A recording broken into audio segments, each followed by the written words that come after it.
Welcome to the Sold Too Early Sports Card Podcast. Come for Fanatics Fest, stay because of the thunderstorms forcing you to stay in the airport. That's Kai. I'm happily from New Jersey, and that is the longest intro I've ever done where I kept flubbing it. Kai, how the hell are you doing, man? I'm doing good. No, that was your first attempt, Dave. Don't lie. Yeah, just cut out the 30 seconds of me biffing it. Dude, it has been an interesting couple of days. Fanatics Fest, I would call a major success for everyone who attended and was under the age of 45. No, you think I'm kidding, but like the thing about this show, because we're jumping right into it, Fanatics Fest really somehow managed to both appeal to younger people, like under the age of 10, let's say, like kids, families, whatever else, and also was able to actually get fans of, wrestling people, football, influencers, like actual influencers, not like sports card people, all in the same room together. And it was busy from the get-go. So my location at the show, for anyone who did not attend Fanatics Fest, it was at the Javits Center in New York City. Huge, amazing building. Probably the nicest venue a sports card show will be held in. It's not the IX Center. It's a little bit nicer. It's a hard one to top. It's quite a hard one to top. But yeah, a little bit different than that. It is a massive, massive venue. Kind of put it into perspective. There are 2 Starbucks in the building. Yeah. 2 separate ones. Ironically next to each other, but hey, whatever, it is what it is. They're actually next to each other. So they basically are. So if you walk in the main entrance of the Javits Center where you have to sign in and everything like that, there's a Starbucks right there.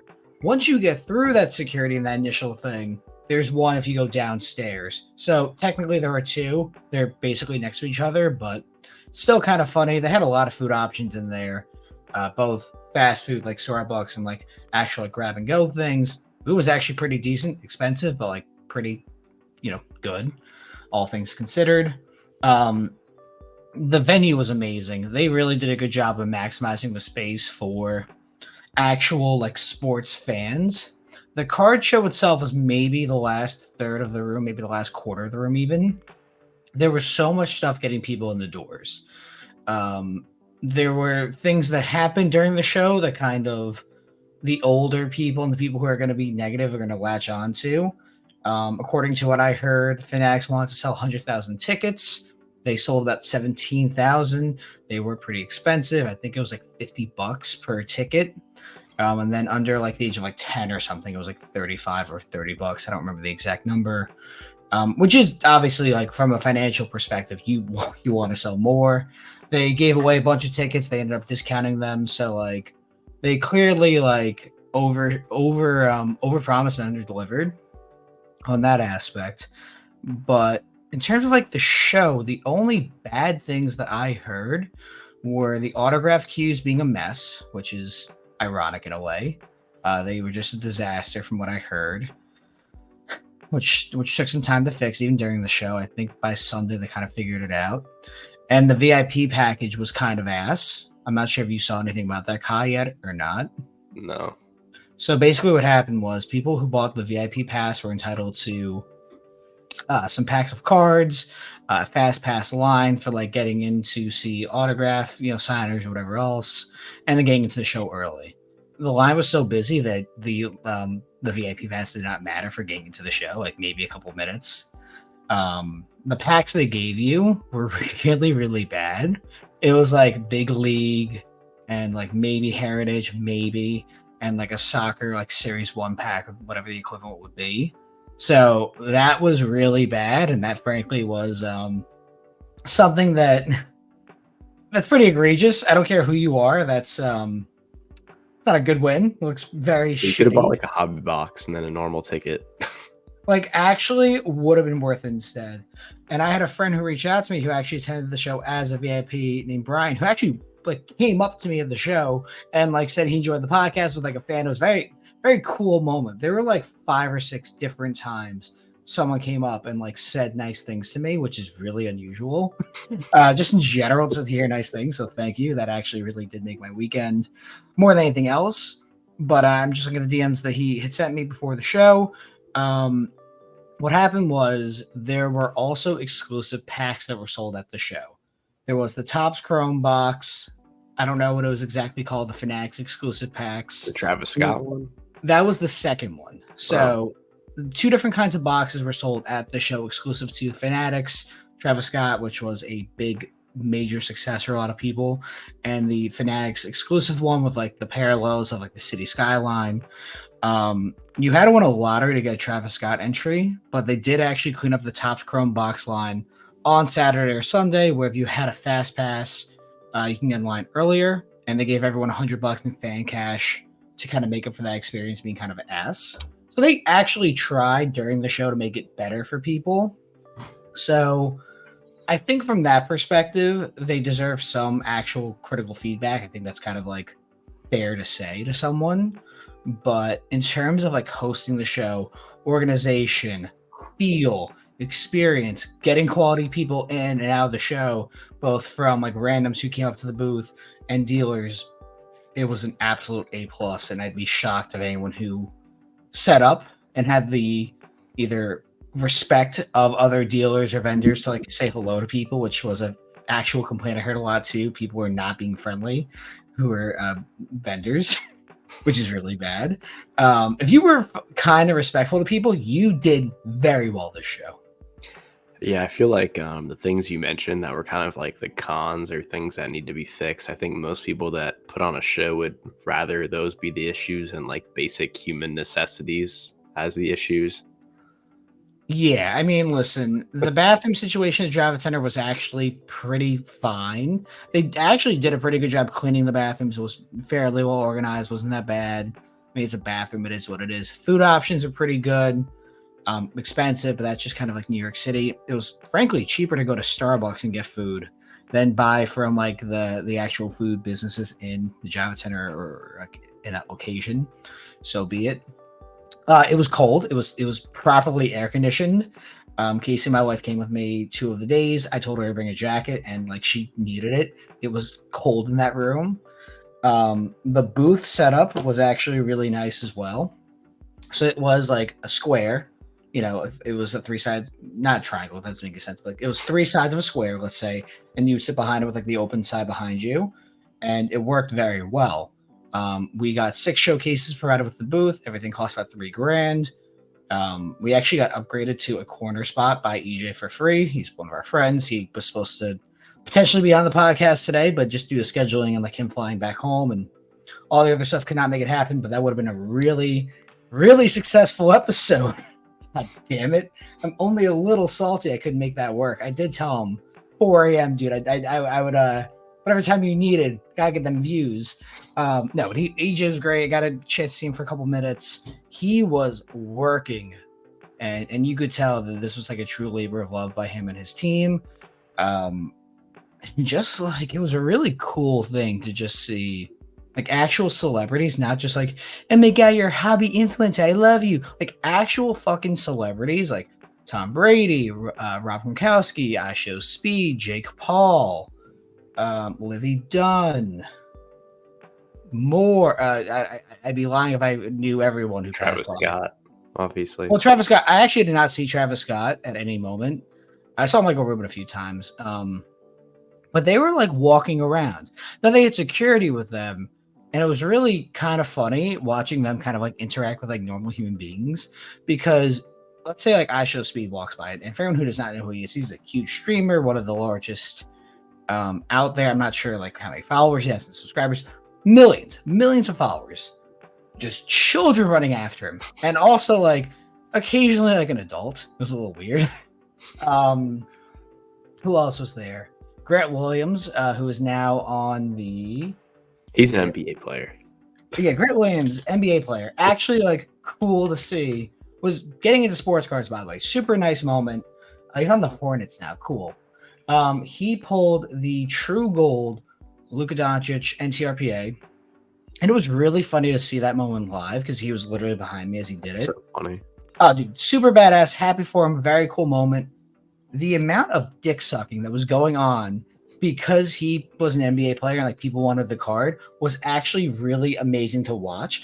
I don't know if there's any videos of me like actually in the background. All you see me doing is like eating lunch, like chips or whatever, and drinking coffee, just kind of laughing my ass off because you see all of these sports card influencers. I'm not going to name drop them, but you can tell who they are. Probably when their content comes out, if it's not already out there, just like trying to like suck his dick and be like, "Yo, get this amazing card. I'll give you $100,000 for it." It was pathetic. It was really truly pathetic to see like 50 dudes with cameras out. We can't get a name drop. No, I don't want to get in trouble. Okay, name like 2 people that it wasn't. Jay was not there, and Ryan was not there. I think we found our winner. It could be anyone, Kai. Kai, it could be anyone. Could have been me. It could have been me. Yeah, no, of course. But it was so interesting because I guarantee you he's never had that many cameras in his life pointed at him that were not like focused on him. It was like everyone wanting the card. And I will give Grant a lot of credit. He was super cool. He was very patient. Like he let people pose with the card and maybe him. Like he was a cool human. I'm happy that he's in sports cards now. He is obviously hooked on this. How could you not be? The numbers that they're saying that were out there, like he got offered $500,000, is not fucking true. The highest offer that I heard was somewhere between 1 and 3, like actual like legitimate offers. Anyone who said 500K is high on crack. That's not true. But okay. I don't know. Just a little weird. I gotta say, like, if you're like a little kid and you're following on your favorite influencer, like actual real life influencer, not sports card, more power to you. But there was like mobs following like Brady, Travis Scott. Michael Rubin had a little entourage like protecting him, which made sense. But like, I don't think a lot of people were following him around.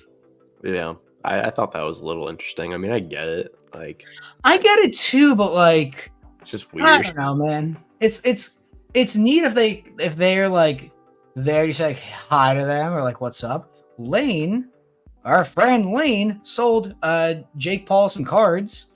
I found out after the show or after that happened, they had like a pre-planned route of dealers they were gonna go to for stuff, which is nice. Thanks, Alex. You could have put one of them on my route. I had nothing for them, but that would have been cool. It would have given you the most like ridiculously like stupid person to come up to your booth. Oh my god, please just give me You would have got like Danny DeVito or something. Listen, Danny DeVito would have been amazing. I would settle for Tommy DeVito. That would have been fucking cool. His agent was there. Why is he there? What the hell happened? No, dude, I would have been so happy to get like Tommy DeVito at my booth. Are you kidding me? That would have been amazing for me. No, but Lane sold him like 15 grand worth of stuff, including like a Caitlin Clark one car that they had a deal arranged for with someone, and the guy backed out, and then they got more value and a cool moment because cool. of it. Dude, Lane was the big winner of that moment until he had to leave, and then had a 24-hour delay. And in fact, a lot of people. Yeah, you were really lucky in that whole issue. Yeah, being from New Jersey. Yeah, that's the first time I've ever been actually happy to be from New Jersey. That I could just get home and like everyone's complaining about like traveling, and I'm just sitting there eating dinner, just watching TV or whatever. Only time I'll ever be happy to be from the armpit of America. That is not Staten Island. So, ooh, we're off to a good start today. But you know what else is crazy, Kai? I can't even relax yet because I'm already prepping for Burbank. I know. These like 4 weeks are probably real fun. It's really fun, and I'm excited, and I'm like really genuinely happy to be doing this because this is like the true final gauntlet of the year. But in the moment, dude, it does kind of suck. I'm not gonna lie to you. Like I am not really ready for Burbank. The reason being is I sold a bunch of stuff. Oh man, like first world problem. I First world problem, yeah. Literally do not have the inventory ready anymore for Burbank because I did so well at Fanatics Fest. And Nick Stacking Sports, who we had on the podcast last week, he was set up with me, and Nick's a great guy. Was really happy he was there. Like we're having this conversation in real life too. Like this was such an amazing show for stuff under 150, which is what I prepped for, dude. I sold more soccer this show than anything else by far, and to turn around after like 3 days later and go fly to California for a show. I'm not nervous. I'm not gonna have a good show, but like I may only need 2 showcases. I have 3. I might sell one to a friend or like figure it out. I don't necessarily know if I need as much space anymore. Yeah, I think also to add on to the whole like traveling and this time frame, like people like I know Mikey is gonna be home for probably like 12 hours before he has to leave again to go to Burbank or something. Yeah, Mikey of Mikey's Cards literally got home this morning. He's flying to Burbank tomorrow. Yeah. He had a rough day. He drove to Nashville from New Jersey and then flew home. Then some other people like are leaving today. Like I think Lucas is flew home today or is flying home today or something. So I mean, it's just crazy if you're going to all these shows and one of them like gets kind of screwed up traveling like this one did. I know. Listen, I will only say this. In the event where something is wrong with my flight on Thursday, it's a 7 a.m. flight. And when I fly home with my wife the following Thursday, we're staying for a week out there, I'm off work until that following Tuesday due to like holidays and other BS. So, like, hopefully there's no issues, but at least I'm a little bit covered like that. That's generally why I kind of fly out the day before a show happens and leave a day before it ends. I've had issues flying into Newark and Dallas, obviously, in the past. I've had flights canceled and stuff like that, but thankfully, it's usually where it's like, oh, it's Saturday. I can change it to Sunday morning and get home, hopefully, with no issues. But listen, that's just like the luck of the draw. The one time where there's a major thunderstorm going on, I am able to drive home and not have to worry about like other situations. So I feel for those people. Yeah, I mean, I think it was just like storming, right? Like, It was thunderstorms, dude. yeah, Like it just happens. It was just severe enough, and people rebook their flights so much, and it's a major, yeah. destination. I guess it's That probably like the worst city this could have happened in. I guess New York, probably maybe Atlanta. uh, I don't. I mean, New York is probably the worst because of like so many major airports, but I believe Atlanta is actually the most Yeah, uh flown into. So probably. yeah, I mean, Newark, JFK, and LaGuardia might be in the top 10 or 15 overall, each of them. So you combine them all together, you got a problem. Plus, if you put Philadelphia in there too, you might have a major issue. But I don't know, All man. I Just, know is if that happens on Dallas weekend, I'm gonna be upset. I mean, are you kidding me? Week 1 of the NFL Yeah, season? Like, I'm booking a hotel room and I'm staying all day in it, and I'm fly home Monday.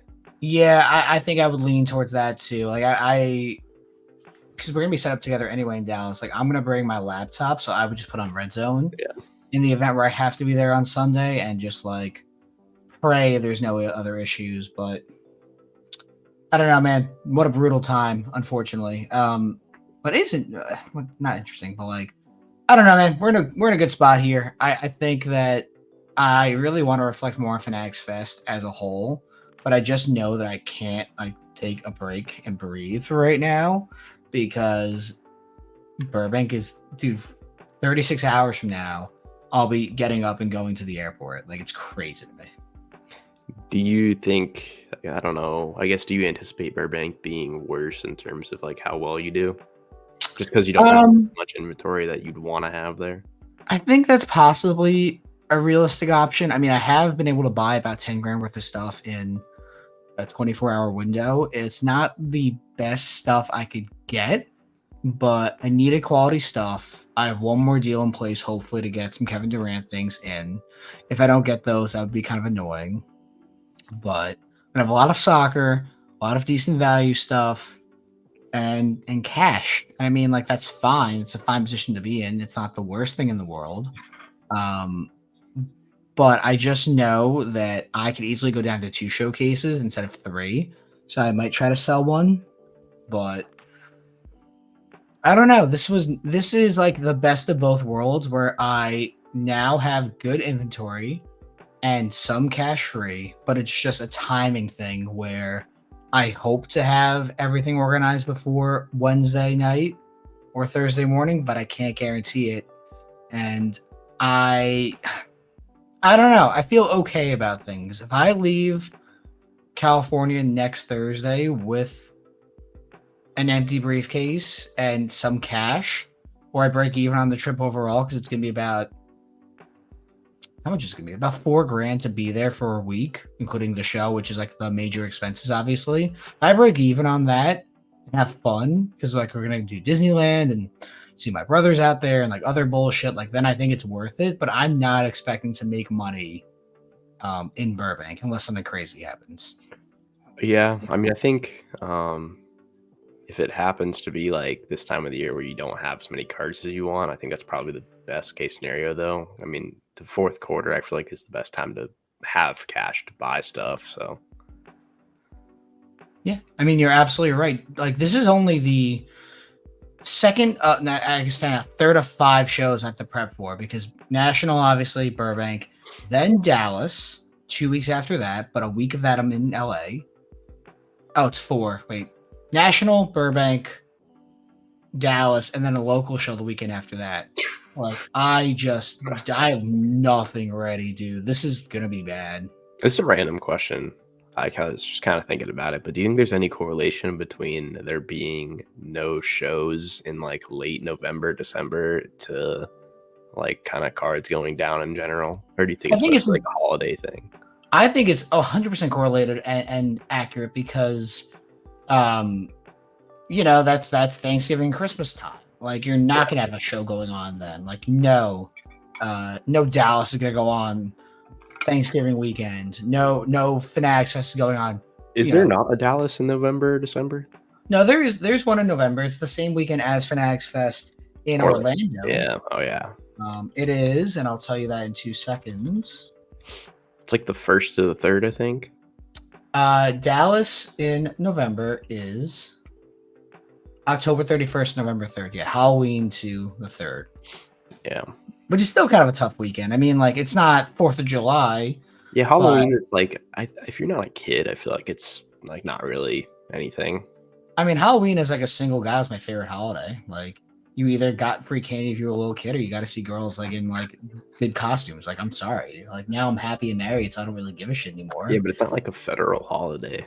No, it's not a federal holiday. So I'm saying, like, in terms of like traveling and stuff, like it's not like nearly the same as 4th of July. No, of course not. Dude, You went a totally different route with the question. I 100% just ignored the nice like thing I could have said and just went for the bad answer.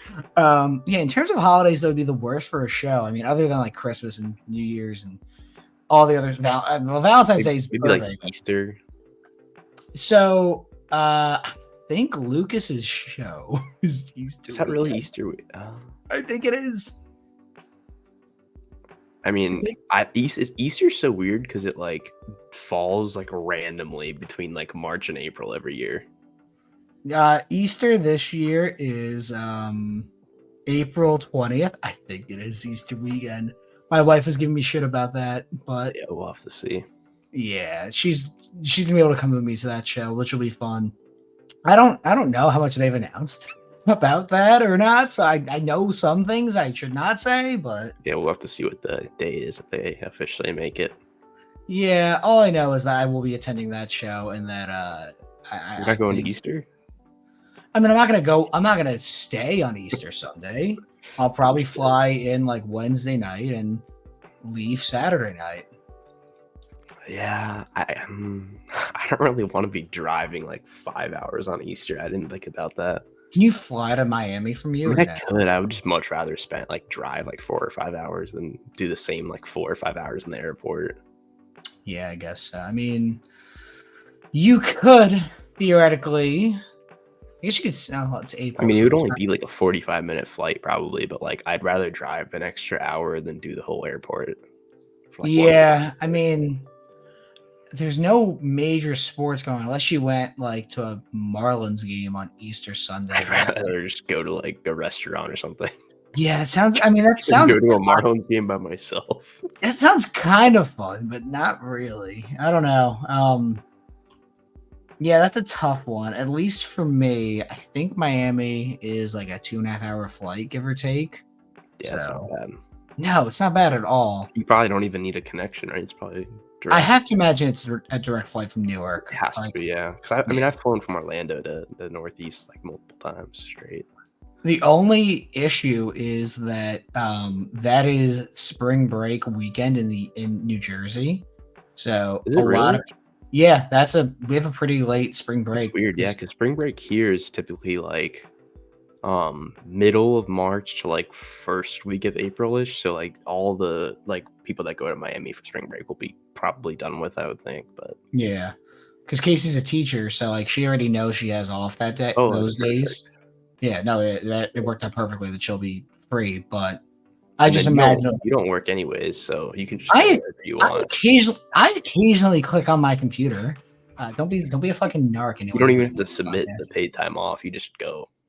I'm not gonna say no to that one. I plead the fifth, sir. Um, it's gonna be an interesting time. I don't know what they've announced. I want to say more about this. Um, it'll be a different card show than what you're used to. The timing, the location, the kind of vibe of it's going to be a little bit more Well, I would say refined. like if you think about the other shows, I mean, if you're thinking about a show in a good location like that, set up by people that like actually do like cards like well, I just think you can expect a higher like bar than any other of like mid-tier shows. The funny thing about it too is it obviously came out of necessity. Their after show was a result of them losing their booth at the National. Um, and the one night they hosted the after show was a major success and obviously a failure in the fact that they got so popular, the fucking fire department had to come. So they learned their lesson from like what Burbank did the first time they did their show. They already had their like, oh, this is amazing. This is our eureka moment. We have to refine this and we can make it happen. And Lucas and Jacob are very well connected people in the higher end sports car world, and like they know what they're doing here. And I will gladly like grift that show because I know it's going to be a good thing. Um, I'm excited to see what they do with that. Obviously, like unofficially going to be in Miami of Ohio, of course, not the other one. What are you talking about? Right at the university. Right at the University of Ohio. There's another Miami. You're wrong. How dare you think Yeah, people that? love the spring break there, I heard. Yeah, listen, it is a huge tourist trap, just like Paris, Texas. Oh man. But yeah, I mean I would think it's sort of gonna be a Dallas like show. A lot of people usually see at shows. Yeah. Probably a better venue, I would think, bigger. But I haven't Googled it yet. I don't really yeah, I don't know. know anything about the venue or anything, but I would assume it'd be a better venue than the Dallas, whatever you would call that. It's not even like a convention center. It's like a big ballroom, maybe. I don't know. I would. The thing about Dallas is the venue itself is good. I enjoy it a lot. Dallas is my favorite spot to like have a show at right now, except for maybe Chicago. The area around the Dallas Card Show is the best. Yeah. Like grocery store, nice restaurants, super nice area to walk around, like get some fresh air after the show. There's like ice cream parlors, there's cafes. It's a really, really nice area. Like I would want to live there if I could. Like Mhm. it's just like it checks all the boxes for like someone like me. I don't know what Miami would have or has available in that general area. Even the Burbank Card Show this week in Anaheim, if you stay at the main hotel, which is the Marriott, you're 3 minutes away from the show. You can walk there, and you're 2 blocks from Disneyland. So it's like a really, really nice built up area.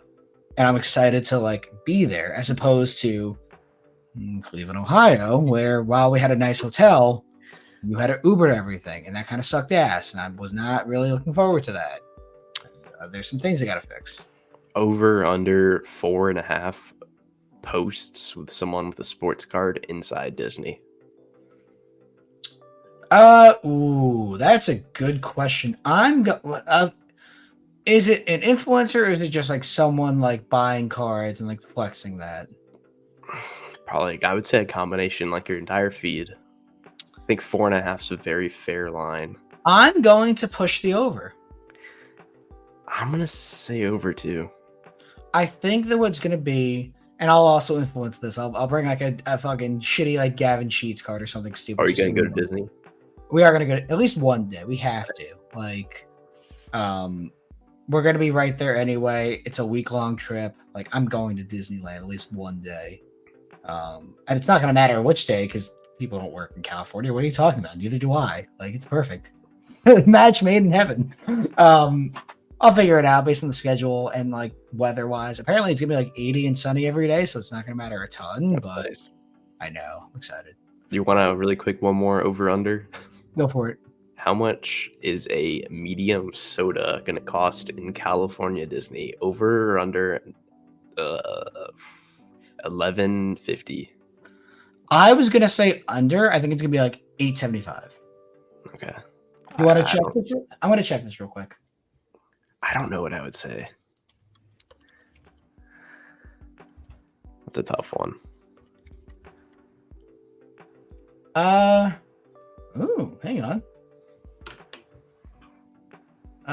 It looks like this one. Now, this is just a soda fountain and chocolate shop. They have sodas. Their medium soda is $5.50. Oh wow, that's cheaper than like the movie theater. Yeah, this is like this is a quick service restaurant in Disney California Adventure Park. I don't know if this has to be Disneyland. I don't know. I've only been to Disney in general one time. I went to the one in Disney World. That's the one. Okay. Yeah.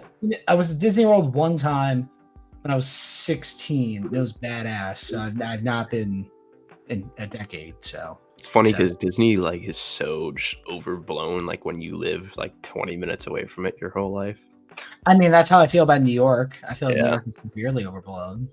Like, dude, I worked in the city for 4 years. I fucking hated it. Yeah. Like, it was cool to go to when like you weren't working, but guess what? When I was working in the city, the last thing I wanted to do was spend my free time in the city. I'm sure. Yeah, I don't know what else was going on. There were like some interesting panels that were happening, like actual athletes are like talking and like Yeah, I saw some clips of those. Those looked cool. And then they had like hobby people on stage. They had like the Blez brothers doing the break of the decade. I saw it was like Jay and Jeff just yelling at each other opening packs. It was a little cringy, I can't lie. I think Jeff and Ken Golden were like having some pissy fit over like the triple R. I saw that, yeah. I think they might have gotten the Octagon ring together. Maybe that was Jay and someone else. I don't remember. There was a lot of like they're just beefing over the whatever it's called, the bounty on it. Yeah, they were just like goofing. I don't really like get it. I will say this. A lot of drama in sports cards actually no one cares about. Actually, in real life, we have these conversations with people, no one cares. It is all about positioning online to make yourself look good. Which is why I just post the shit that I do. I take myself about 70% seriously when I'm not negotiating a deal. And that's about the right percentage to care about when you're not financially benefiting or losing from a deal where you have to be like on your A game. Dude, I made a post today mocking buyers and saying how like they all sound and kind of look the same. And, you know, that stereotypical post is like, buying kabooms, downtowns, case hits, short prints, clean raw, no spending limit, cash me out, bro. Spreadsheets available, I'll fly out to you. You all sound the fucking same. You all have the same Instagram. You basically probably look the same in real life too. You are indistinguishable between you and the 30 other people, 50 other people out there posting the same thing. Frankly, the only difference between any of you is if you have somehow the ability to talk and act like a human being in real life, which I'm not sure a lot of them can do. I just want kabooms, downtowns, and percentages to just like die. Like I just need it to happen. It just bothers me so much. It's not going to. And like, I'm not making fun of people who buy those things. I want to make that clear. I am. Okay, you can. That's fine. I'm making fun of those who just have no social ability at all. You can't communicate. You lack the functionality as a human being. You are a robot who goes to Alt or Card Ladder, scans the card, says, this sells for X, I'll give you Y. Yes or no. And then you shake their hand or they walk away because they cannot function as a person. Yeah. Like that's That is what I will make fun of, and I agree with you on that. I don't care what the fuck you buy. You can spend your money on whatever you want. If someone's going to sell you a clean, raw car that is a PSA 10, but they're stupid and they don't grade their cards, fine, go for it, dude. I don't care. I'm happy for you. I will make fun of you, though, if you just are actually a robot or an NPC and you just cannot communicate at all. Yep, I agree. Yeah, I think we do. I don't know if we touched on this or not, but I was talking with Nick, New England Sports Cards, who was on the podcast recently. Was he there? He was there. Nick came by the booth a couple times. I love Nick. Nick is just a really intelligent person in general, even outside of cards. An OG, like super like into sports cards, knows what he's doing, an expert in a lot of industries that he chooses to put himself into. He actually basically broke the CT scanning story on our podcast that people actually listen to. We got credit for that from a couple people who came up to us, which I guess me at the show, which was nice. Nick really called out a couple things that I think that we should be aware of too, which were dealers were kind of rude. There were a lot of issues I saw with some dealers who were just not willing to even talk to people who came up to their table. It was really kind of strange. Just like out of like the assumption that they weren't going to buy anything from them, or like just like they wouldn't even give them like the time of day. Like that's like a really like. I mean, you'd think you'd pay to set up and then you'd want to talk to people who would potentially deal with you, but I guess not. I don't know. I mean, like maybe they just figured the people had trash or just were not going to be. I mean, yeah, like the assumption that like it would be a waste of their time, I guess, but. I don't know. It's so dumb to do. Like some of the most like random times I've like asked to look at someone's case, like I found some of the best stuff. Dude, like just being a human being. Like I talked to so many like father sons, like even father daughters at Fanatics Fest, and just like having a conversation with them, they ended up buying things as a result, or just being like cool human beings. There was one guy with his son, who was like probably 8 or 9 years old. He bought a couple soccer cards off me, and the dad owns like a food company. Like he gave me like a sample of like their product, and it was like a freeze dried like energy, like fuck, I'm mixing up the words. What's the word I'm thinking of? Not like Chex Mix, but like something like that. Trail Mix. Thank you. I can think of that. Took me a second to figure out the words. And it was good. It was like super good. I sent it to my wife. I'm gonna buy some more at some point. I saw a lot of things that. Like a lot of people were saying, it was a lot of people that would talk to them. It was their first like any sort of card thing ever. Yep. So that's pretty cool. That was why I prepped accordingly. I brought so much stuff under 150 on purpose. And guess what, dude? I couldn't keep it in stock. I had to buy or trade for just low value items that I knew could sell because my showcases got cleaned out every single day, even on Sunday. Sunday was more of like the mint type thing where people thought only dealers would want to deal with other dealers, and that's fine. I still sold like 5 or 6 grand worth of stuff, and it was a lot of lower end. And that was Sunday after killing it on Friday and Saturday. It was awesome. Well, yeah, because I'm assuming those sales are the product of a dad and its kid walking up, seeing a Aaron Judge card for $100. They don't check the comps. They just buy the card. Like they're not like a robot. They just want the card. There were multiple deals where they cards sold either at full sticker or very close to full sticker because it was just a conversation. Yeah. And my trick to pricing cards is I generally will price them at 100% to like 120, 130% of comps, just because I expect people to haggle.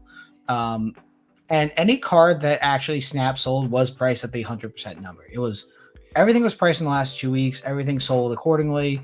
And I spent plenty of time repricing cards, either when there was new information available or the fact that I had to buy other stuff. And then I priced it based on the research I just did. And guess what? Some of it sold. It didn't matter. It was just crazy. I feel like those type of interactions are like needed where you can sell something to like a first time buyer for like an outrageous price that like a repacker wouldn't offer you. Because I mean, eventually if everyone's just like cannibalizing each other at like 80 or 90%, like in theory, everyone would lose every dollar they have, like just in theory. So I mean, you need those like type of people that are willing to like be a first time buyer or overpay for a PC card. Like you need those interactions for like cards to like survive, I would say. Well, I've said this a few times. I think that a bubble will begin to form if Kaboom's, Downtowns, X, Y, and Z like continue to sell at 95 to 100% of comps, even beyond that 100%. If repacks are paying over 100% of comps for items, there's a severe issue because obviously then no dealer would theoretically pay 100% of comps for items. No shit. That's really a bad thing. And that's how dealers go out of business if they're bad at this and repacks take over, and then it's just a gambling industry. That's a real critical concern. I don't really. I mean, I saw a couple of repackers walking around. There's some I deal with way more than others because like we're just like friends at this point. Like you'd be shocked, Kai, and audience in general, how many people basically work for Backyard without working for Backyard. Like it is. Yeah. I mean, there's multiple different companies. I would say that like same thing. They're all the same. Whether it's like Spush Breaks, Backyard, or just like other ones I've never really heard of before, but they all kind of sound the same. Like whether or not they're affiliated with them directly or not, we are all kind of feeding the repack industry, and I'm okay with it. Honestly, these I mean, you're not gonna like it's not gonna stop right like anytime soon. So no, of course not. You might as well just be fine with it. I would almost consider opening a repack myself, but like I just don't. I brought this up and no one liked it. Not you or Mikey, but it's fine. Where did you say this? You don't remember this? We texted about it one day. Me, okay. You, and Mikey, and everyone shot me down right away. No, the thing is, you know who you have to work with on this? Lane. I was talking to two hobby heroes, but neither of them wanted to work with me on it. First off, I'm the opposite of a hobby hero.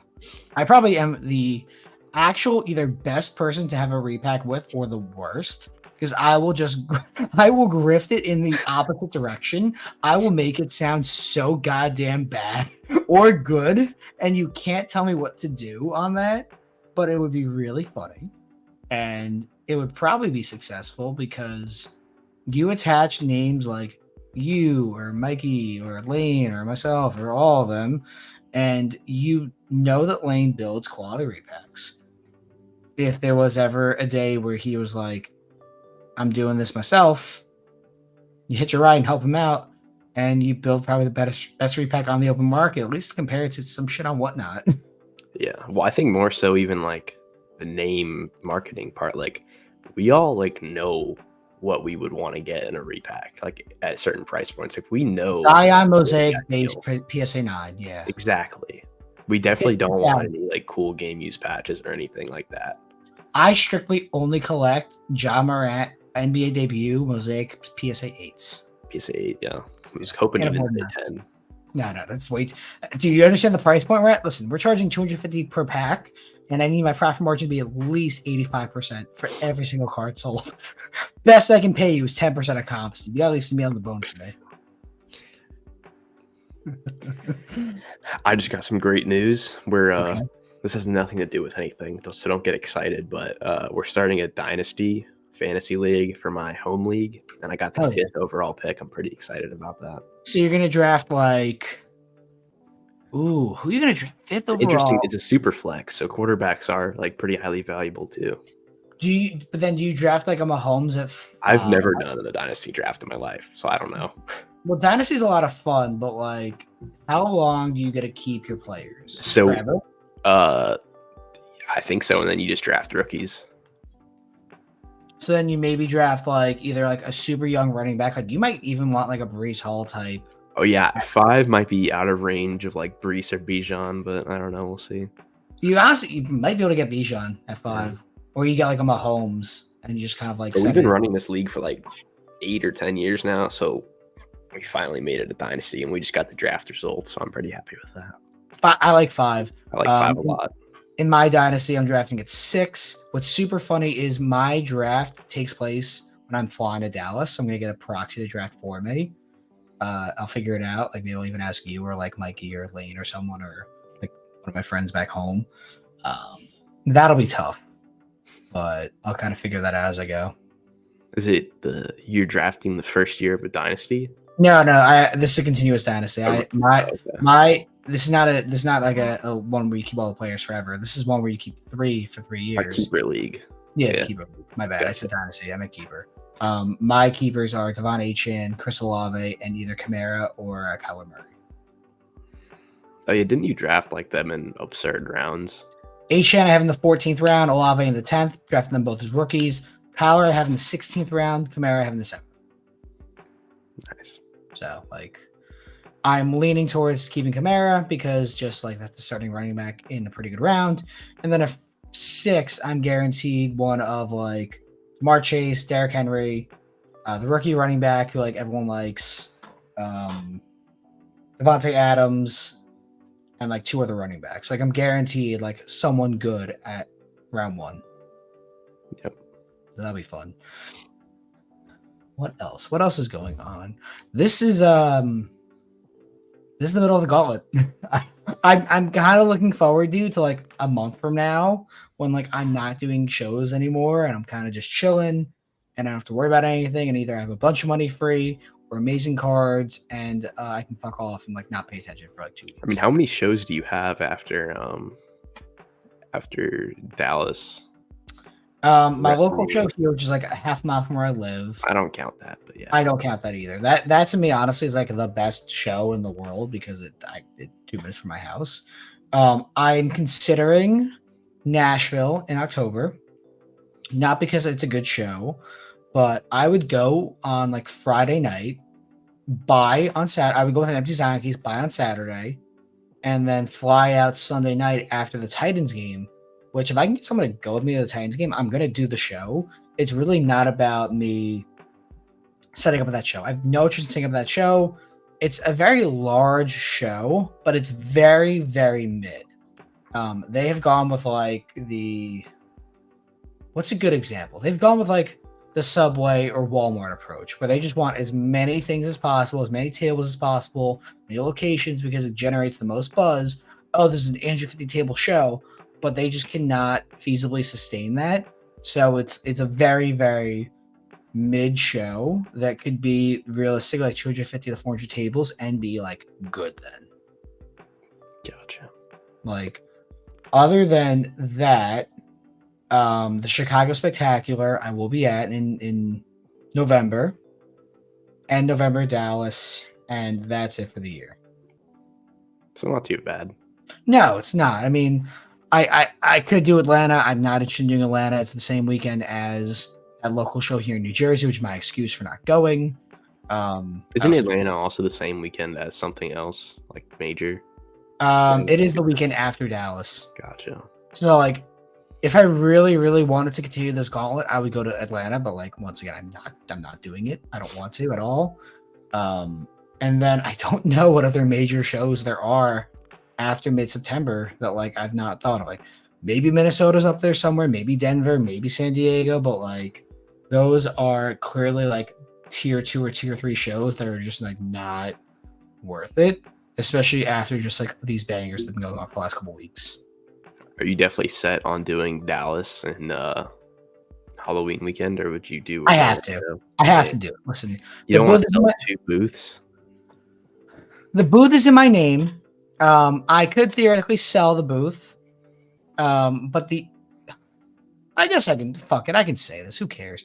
I'm expanding my fingerprint on Dallas in 2025. Your empire. My empire is growing by 3x in Dallas in 2025. I will be selling tables to my friends.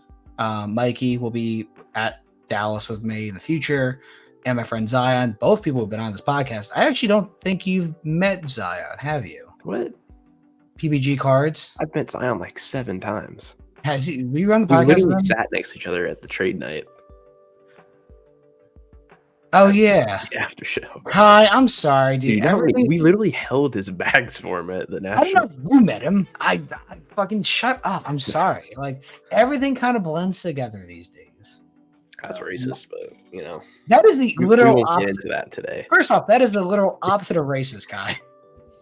We won't go down that rabbit hole today. We know Dave's past is not the greatest. Fuck, god damn it, Kai. If I'm gonna get in trouble, it's be for different things. Okay. The point is, Zion will be set up with me moving forward in 2025. Mikey will as well, and then I'll kind of figure out how much space I actually need because I have 3 tables, and you know that's pretty good. You're not gonna have 4 tables worth of cards every single Dallas. 3 tables, Sorry. and we'll figure out the showcase situation because apparently Zion brings his showcase to the show, so that could be kind of nice. He lives in Dallas, right? He's moving to Houston. Same thing. Yeah. It's like 4 hours apart. Oh, I didn't know that. Well, yeah, same thing. I will tell you right now how far Houston to Dallas is. I think that actually makes a lot of sense. Those are 2 major cities. They are 4 hours apart. It's 239 miles. So, like, for reference, where is Philly compared to Newark? Newark to Philly is 85 miles. That is 3 times the length. I don't even know. Where's Washington, D.C.? How far is D.C.? D.C. is 217 miles. We can't be doing geography again, Dave. Oh, trust me, dude. I fucking failed this. All I need to know is that is a really far distance to drive. 4 hours is brutal, but yeah, I'm excited to get more tables my name in Dallas, and that'll be something that's getting figured out in November, and I have to go. Wonder if Dallas ever kind of like dies off because it's just so repetitive. I actually think it's going to be the opposite. I think that as cards continue to get more popular, Dallas will set the show calendar for other shows other than, like, say, the National and Fanatics Fest, who clearly don't give a shit. Dallas will put their mark down on the Chicago Spectacular, on Nashville, and that's kind of the only other shows in the same competition range. I think it's pretty clear that the hierarchy now is some combination of the National, Burbank, and if Fanatics Fest is good in November, you can put them in that same tier. Like, yeah, the main thing about Dallas is not that it's a bad show. It's actually a really, really good show, but it happens so often that is why it is not on that same tier. And it's not fair to say it is. If Dallas happened 3 times a year, 4 times a year, it would be on the same tier as Burbank. But you combine all 6 times Dallas happens against any other show in the country, and it's probably the best one overall because there's 18 days or 16 days of deals happening versus, say, 6 or 5 or whatever else you would compare it against. So it's not fair to compare the two. Well, I was thinking of it more of like the idea that everyone has the exact same booth basically every other month with like not the exact same cards, but like, you know what I mean? Like it's like very repetitive, I feel like. Of course, but like you need those B+ A- type shows, which is what I call Dallas basically every single time. I mean, there are shows that are better than others, and there are some that are worse than others. Like if I went July 4th weekend, if I was home, I would have probably said this sucked ass. But you need those consistent wins to make a year happen. Like, no one knew what to expect from Fanatics Fest. And guess what? That was a big win for me, like, financially. It helped set up the rest of the year and, like, prep for these final shows. But, like, I know when I go in September, I'm going to have a good show. I'm going to have the stuff ready. I'm going to have fair prices. I'm going to have 2 showcases because I'm giving you one at my table. I know what I can stock accordingly.